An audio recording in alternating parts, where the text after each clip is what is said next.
السلام علیکم ویورز، کیسے ہیں آپ سب؟ امید کرتی ہوں آپ لوگ خیریت سے ہوں گے۔ آج ہم بات کریں گے لڑکیوں کے ناموں پہ۔ امید کرتی ہوں آپ کو یہ ویڈیو بہت ہی پسند آئے گی۔ تو آئیے چلتے ہیں اس ویڈیو کی طرف۔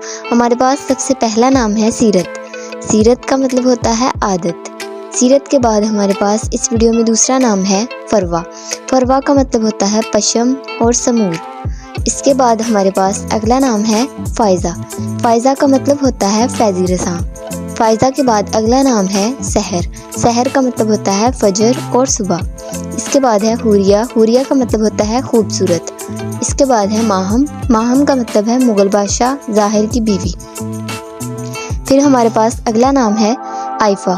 آئفہ کا مطلب ہے خلوت پسند یا تنہائی پسند۔ اس کے بعد ہمارے پاس ہے آیت۔ آیت کا مطلب ہوتا ہے ہدف یا علامت۔ پھر ہے حیا۔ حیا کا مطلب ہے توبہ کرنے والی۔ حیا کے بعد ہمارے پاس اگلا نام ہے امائمہ۔ امائمہ کا مطلب ہے ہدایت دینے والی۔ امائمہ کے بعد اگلا نام ہے زویا۔ زویا کا مطلب ہے محبت، چاہت اور زندگی۔ زویا کے بعد اگلا نام ہے حرم۔ حرم کا مطلب ہے شریف عورت یا نیک عورت۔ حرم کے بعد ہمارے پاس اگلا نام ہے ہما۔ ہما کا مطلب ہوتا ہے خوش قسمت پرندہ۔ پھر ہے کنزا۔ کنزا کا مطلب ہے خزانہ رکھنے والی۔ اس کے بعد ہمارے پاس اگلا نام ہے زرتاش۔ زرتاش کا مطلب ہے امیر، دولت مند، رئیس یا مالدار۔ زرتاش کے بعد ہے ابیرہ۔ ابیرہ کا مطلب ہے زعفران۔ پھر ہمارے پاس اگلا نام ہے حورین۔ حورین کا مطلب ہوتا ہے حضرت فاطمہ کا نام۔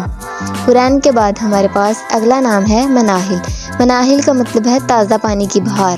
مناہل کے بعد ہمارے پاس اگلا نام ہے حفیہ۔ حفیہ کا مطلب ہے کمان یا تیر۔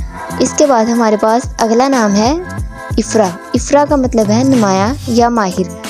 امید کرتی ہوں آپ کو یہ ویڈیو بہت ہی پسند آئے گی۔ لائک، شیئر اور کمنٹ کریں اور ہمارے چینل کو سبسکرائب کرنا مت بھولیے گا۔ اللہ حافظ۔